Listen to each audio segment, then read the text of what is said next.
Today we're going to talk about some tips that are going to help you get from off-roading just in, a nice, comfortable, relaxed, big open trail. We're going to drill on some skills that are going to get you confident to go onto some single track.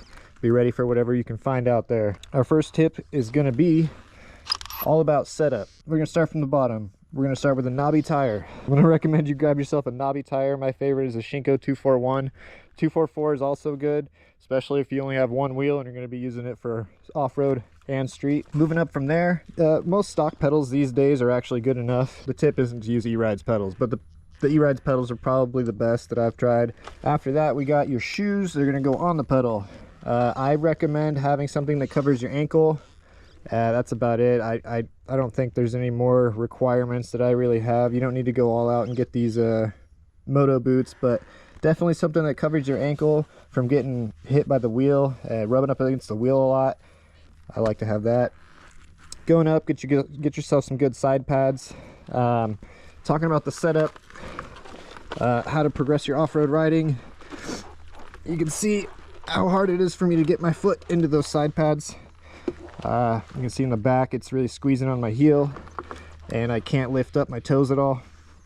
That's going to be part of our setup as well. Maybe you don't need it as tight as this, but the way I think about it, I want the movement from my feet to be transferred into the wheel as soon as possible. When I'm coming across all this stuff, when something slides out, basically it's just like the looser your pads are, the more lag there is between the input that you're giving and the response that the wheel's going to have. So I like to have my pads very tight. Most of your top riders in the off-road racing scene, they're going to have tight pads as well.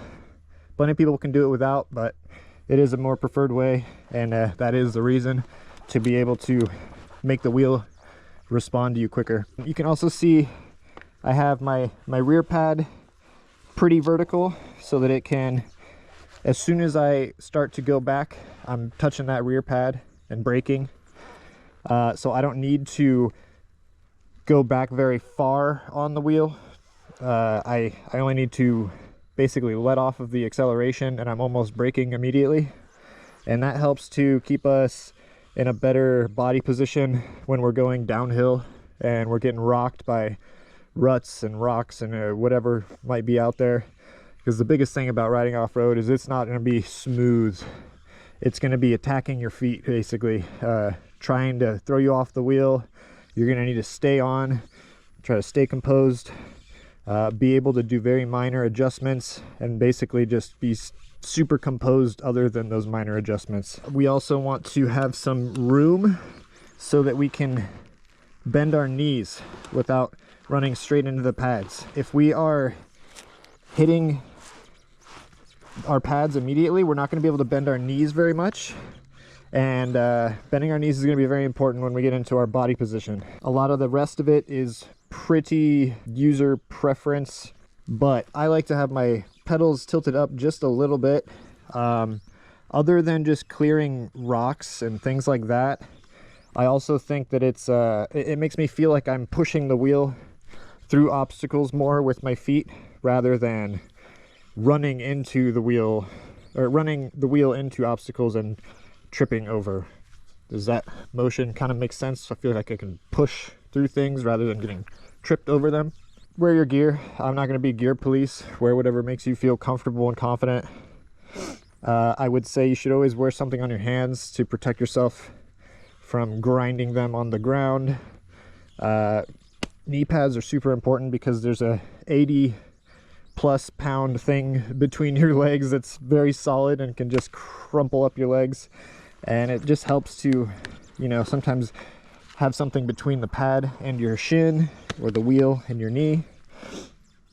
Helmet, obviously, full face or not, I prefer the full face. It just makes me feel more confident, and when I can feel confident, I can attack these off-road sections without worrying that if I mess up that it could screw me up for a month plus. All right, let's move on to our next tip. All right, so our next tip is going to be, this is something you can practice before you ever go off-road.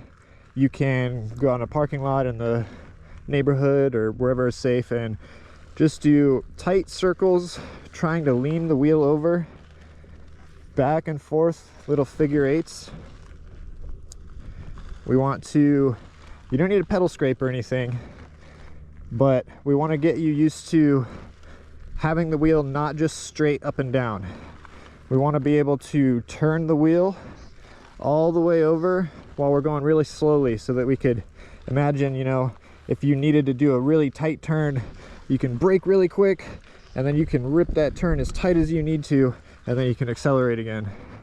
That's also going to be helpful for, say, if you see it's a tight spot on the trail, but there's a rock and you need to lift your pedal up over it.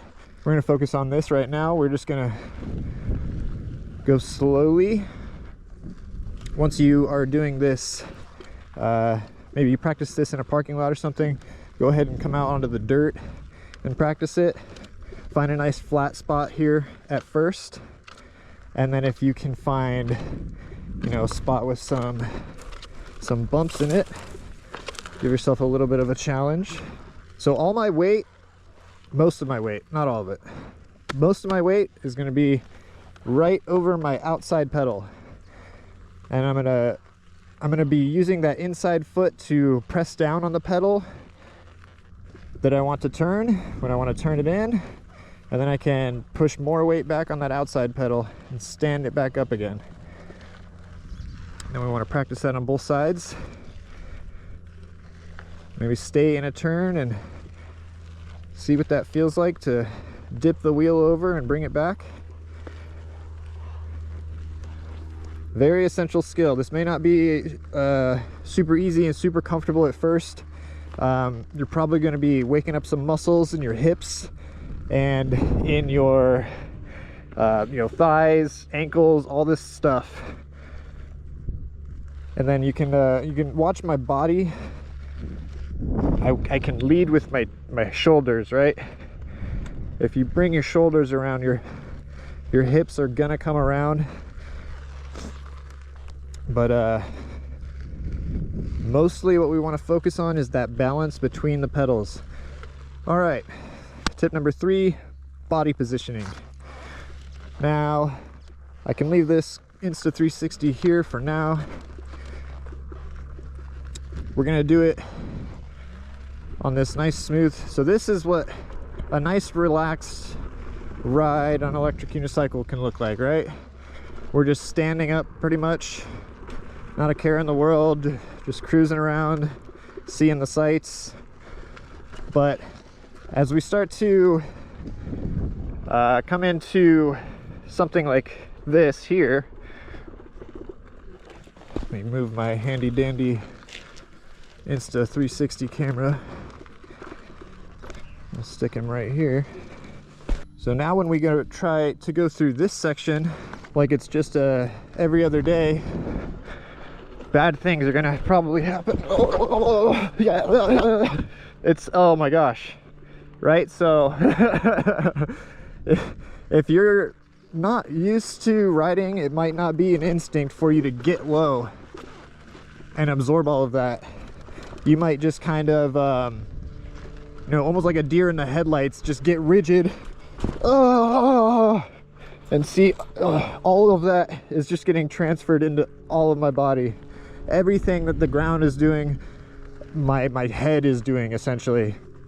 What we want to do is bend our knees, get our chest over the front of the wheel, and just absorb everything. You can start to do this slowly. So okay, we're gonna come in slow. With my body, I'm almost like half the height that I used to be, but my head is not moving. My head is staying perfectly still, and that is the goal. You can push into the divots a little more and then rebound out of these little divots. See, I even got a little bit of air there. That's because I pushed down into it, accelerated a little bit, kind of like I was pumping. Have lots of rebound working with the suspension, and I just came right out of that thing rather than dropping into it, hitting it, and getting bumped like that. These are all very important, but body position is going to be super important for all of our off-road riding. that is anything other than your typical flat terrain like this. Most of this stuff I can just stand up and just walk on, but then as soon as I go over here to where there's a little bit of ruts, that's just so bad if I'm rigid with my body, standing up tall, not hinging at the waist. Hinging at the waist is gonna be super important. You can kind of see all of this action happening from my feet, my ankles, my knees, my hips.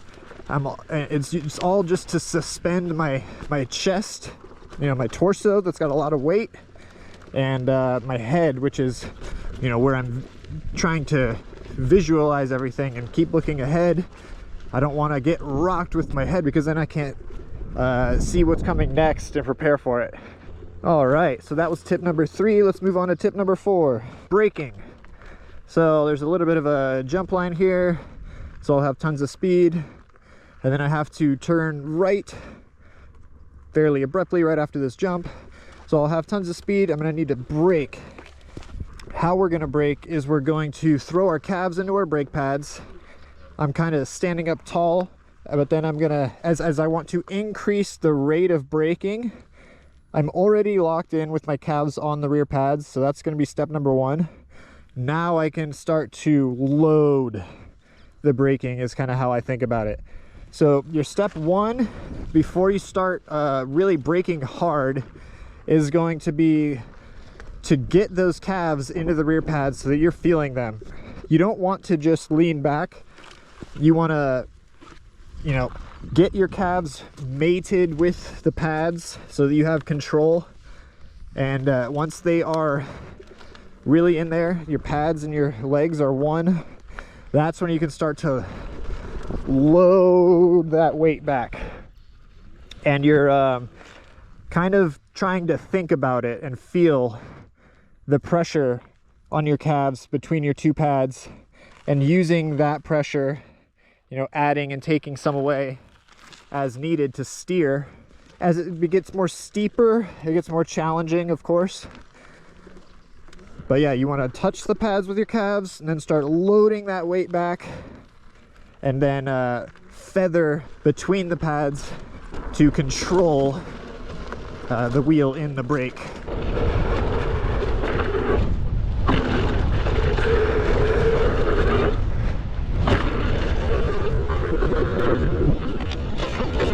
Now we are going to be moving on to how to deal with obstacles. Typically we are going to be on single track that has much narrower trails, and you won't be able to pick and choose, you know, oh, I want to bypass this thing. You're going to be forced to ride the obstacle sometimes. So let's go try to find some obstacles, and we will pretend that we're on a single track, and we will hit them like we have no other choice. All right, tip number 5 is the bonking and the jumping. And before we can start to bonk or jump while we're on our wheel, we need to learn how to jump properly off of the wheel. So we need to get down real low. You want to really get down there, and you want to explode up. We don't want to only move our legs. We don't want to only throw our shoulders up. We want to use our whole body to explode. And try not to go extremely straight and rigid in the air. You want to stay kind of relaxed. When I straighten my body out, I tend to lose control of my feet, and the wheel will start to do things and I won't have control. So we want to kind of stay a little bit of that like attack position while we're jumping. If you do end up getting wheel spin, just start to think, is it going forward? Is it going back? Try to use your toes to manipulate it in the air. Let me just show you the proper first. Go all the way down, all the way up. And so if we were to try to hop up a curb, you would do it like that. That's a good way to practice getting over obstacles off-road, is to just find a curb in the neighborhood or in a parking lot. Make sure you can get up and over that curb. There is instances, say if I had a very small rut in the road, so that shotgun shell's the rut, where you're just kind of compressing the suspension and doing a small hop to get over something. And it's only because you don't need to go very far, very high, that you don't need to use all of your body weight. But what goes up must come down, that kind of thing. The more you can throw down, the more that you can explode up and get yourself de-weighted and in the air more. All right, this is definitely not in my not what I had in mind for teaching how to go up boulders, but there's a nice little boulder on the left that we might be able to kind of use as a teaching subject. But if you're out practicing, learning how to practice, don't look for something that looks like this, because this is pretty bad. But we're just gonna de-weight. We're not gonna hop up this, but we're gonna de-weight just like we were jumping, but we're keeping the tire on the obstacle. So learning how to jump, learning how to de-weight, that's all kind of like the step one thing. You want to learn that in a parking lot, somewhere that's nice and controlled. Make sure that you can go up a curb. My point is, once you can go up a curb, you can ride up something like this, and very easily. It's really the weight doing most of it, or the wheel doing most of it, but you're de-weighting and keeping a little bit of pressure on the toes of the pedals to keep the motor moving forward.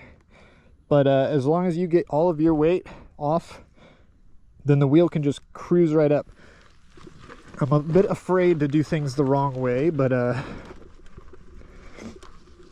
can show you how uncomfortable it is if I don't de-weight. If I just try to use the wheel to get up, oh, yeah, scary. It seems like the feature takes way too much control over you if you are not doing something active to handle the feature. Same kind of goes with jumping. If you're not actively pressing into the lip of the jump, then it just kind of throws you around. But yeah, see, when I de-weight and move my body with the curvature of the earth, get over that little rock, we're just cruising, and then we're gonna de-weight right there, just keep it moving forward. And so, although I was teaching you how to jump and get completely up into the air, that's not always what you're gonna need to do off-road, but it is like a drill that you practice. And once you have that ability to throw all of your weight up, you can do it on the trails, on these little obstacles where you need to be able to just get all of your weight up and over the obstacle, so the wheel doesn't have to propel all of that weight up there. So that's kind of like how to get up the hill using that sort of theory of throwing your weight up, de-weighting all of your body. If we needed to, say, bonk something, it's a lot of the same movements, but we are going to time it differently. So now, instead of compressing down and exploding up before the jump, I'm going to compress down. This is a very small bonk. This actually might be a better bonk, this little rock right here. It's got more of a face on it. So if I were to jump over the rock, I would want to compress here, jump up, and then float over the rock. When I'm bonking, I want to compress into the rock. So it's a little bit different timing. Instead of compressing here and then de-weighting as I'm coming closer to the rock, I'm compressing into the rock and then exploding with it. When the rock sends me up, that's when I'm going to explode up out of it. I'm going to have to aim that way.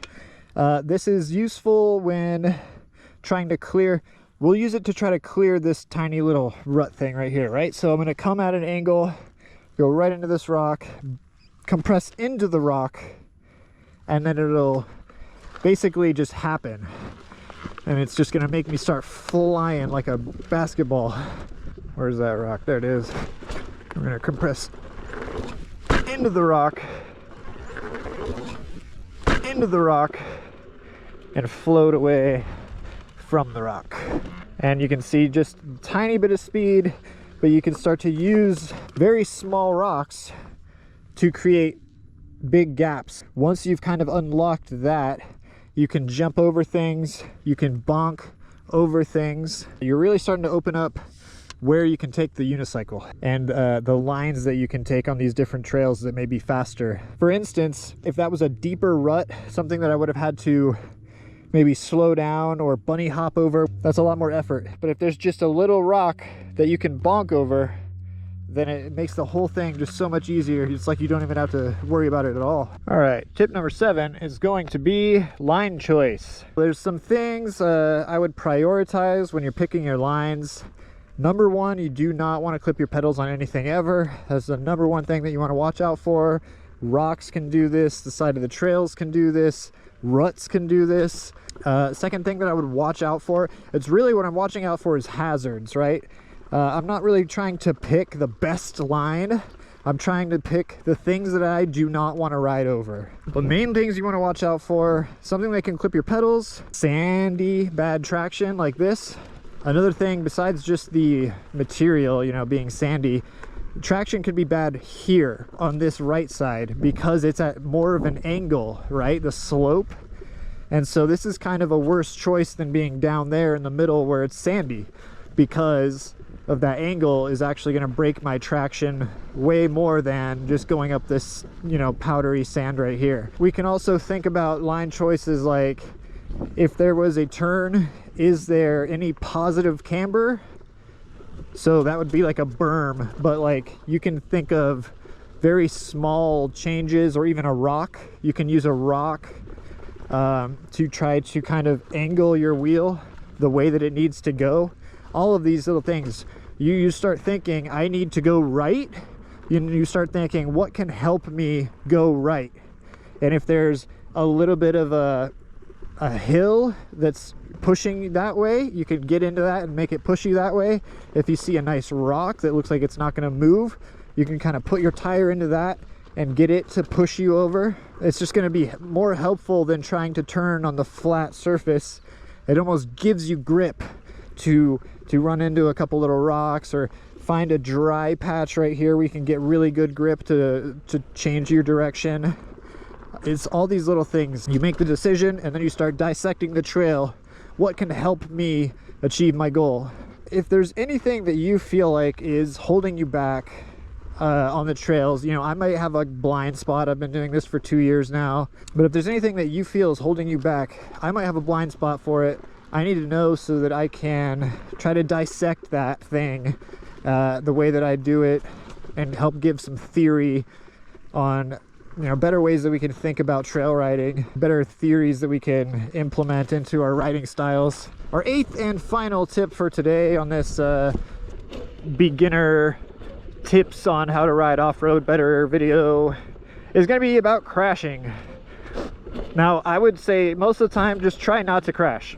I mean, that's obvious, but I mean, seriously, like, don't even step off. I kind of feel like that is asking for a crash. A lot of these, a lot of crashes are like, somebody knows they're kind of going to crash. They see, you know, scary rock feature, scary rut feature, what have you, and they're already like just way too scared. So before we even begin to crash, we just need to be confident. Stay confident. That's going to help you avoid a lot of crashing. As soon as you kind of like give up, you're probably going to crash. If you stay locked in and you try to muscle through it, you're probably going to be okay. If stuff is really starting to get bad, and it's just like kind of all coming apart on you, you've probably been there before. The best thing I would say to do is to brake as hard as you can to blow off all of that speed. Speed is gonna make things a little more dangerous. So if you just absolutely know you're going down, try to get back behind the wheel, get the wheel in front of you, make the wheel hit the thing that you're afraid of crashing into or going into. It's better for you to stay on the wheel and try to force the wheel into the danger than it would be for you to step off of the wheel to try to like avoid getting to the danger altogether. chances are you're going, you know, towards that scary thing that you don't want to hit, and you're not going to be able to avoid it. So just get the wheel to get there first. Sometimes you might destroy a wheel, but that's like, you know, last case emergency scenario. Like, it's just, it happens sometimes. Sometimes you go off the trail. This is really when it's going to be like important. You're going to go off the trail. You just want the wheel to stay in front of you. You can't see in the bushes. There's a huge rock right there behind the bushes. If there was single track right here and I blew a turn, I would definitely want to put the wheel into that rock rather than trying to jump off of the wheel as a first instinct. Not really teaching you how to crash, but my tips for crashing is try to stay on the wheel. You're not always going to be able to pull it off, but typically if you stay committed, the crash is going to be better than if you tried to like eject and separate from the wheel. Because I mean, you're not going to be able to get both feet off most of the time. You're going to get one foot off, and then that other foot's going to go somewhere uncontrolled, and it's just there's no way. You're better off just like hugging the wheel and falling to the back, falling over, doing something like that. Always, always, always try to use the wheel to slow you down.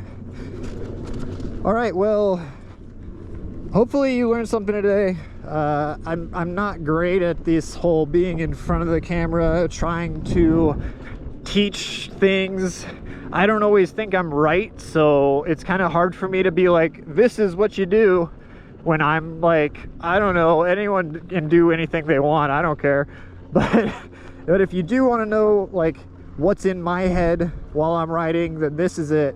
And I'm gonna have a couple more videos coming around that are gonna be for the guys that already are out there riding single track, all that kind of stuff. It's gonna be more about you know, what do I think about when I'm going uphill versus when I'm going downhill. We'll have a video for each of those. We'll have a video on cornering specifically, cornering flat, cornering with berms. I believe I wanted to do another jumping video, try to make a couple of shorter videos. I know a lot of my videos end up being so long that it's kind of hard to make time to watch all that. Stay tuned, gonna have a bunch of more in-depth videos with more advanced techniques coming out soon. That'll definitely be done on single track. I know we didn't get a lot of single track in today, but that wasn't really the point. This is kind of how do you prepare for single track. Hope you enjoyed it. All right, bonus tip, riding in sand. Get some good speed, don't make any movements. Keep your knees bent and just pretend like you're on ice. I'm just gonna get speed, and any movement that you make on sand needs to be like super, super delicate. We're gonna just go right through this stuff. Just stay real light. If it starts to kind of drift, don't fight it quickly. Just kind of try to feel it out and slowly waver back the other way.